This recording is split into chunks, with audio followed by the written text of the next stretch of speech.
Indian രാഷ്ട്രീയത്തിലെ വലിയൊരു പ്രത്യേകതയാണ് സിനിമാ താരങ്ങൾ രാഷ്ട്രീയത്തിലേക്ക് വരിക എന്നുള്ളത്. ഈ സിനിമാ താരങ്ങളെ രാഷ്ട്രീയത്തിലേക്ക് കൊണ്ടുവരുന്നതിൻ്റെ പുറകിലുള്ള മനഃശാസ്ത്രം എന്തെന്ന് പറഞ്ഞു കഴിഞ്ഞാൽ പ്രശസ്തിയാണ്. ഇന്ത്യയിലുടനീളം ഒരുപാട് സിനിമാ താരങ്ങൾ രാഷ്ട്രീയത്തിലേക്ക് വരാറുണ്ട്. ഒരുപാട് പേർ സ്വന്തമായിട്ട് രാഷ്ട്രീയ പ്രസ്ഥാനം തുടങ്ങാറുണ്ട്. അതിൽ ചിലവരൊക്കെ വിജയിക്കാറുണ്ട്, ചിലവർ തോൽക്കാറുമുണ്ട്.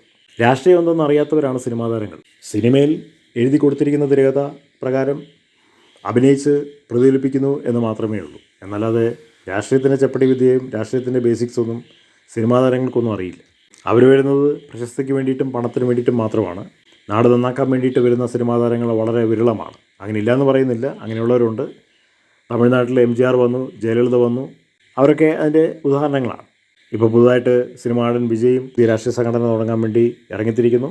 അത് വിജയിക്കോ ഇല്ല എന്നുള്ളത് അറിയില്ല. കമലഹാസനും രജനികാന്തും രാഷ്ട്രീയ പ്രസ്ഥാനം തുടങ്ങാൻ വേണ്ടിയിട്ട് ശ്രമം നടത്തി, 8 നിലയിൽ പൊട്ടി.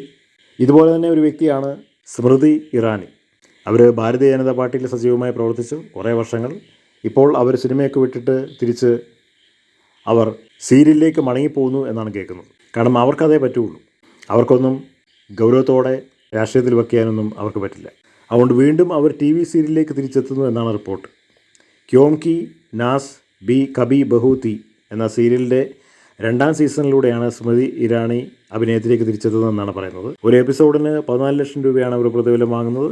സെറ്റ് സുരക്ഷയിലാണ് അവരുടെ ചിത്രീകരണം നടക്കാനായിട്ട് പോകുന്നത്. ആ സീരിയലിലെ തുളസി എന്ന കഥാപാത്രത്തിനെയാണ് സ്മൃതി ഇറാനി അവതരിപ്പിക്കാനായിട്ട് പോകുന്നത്.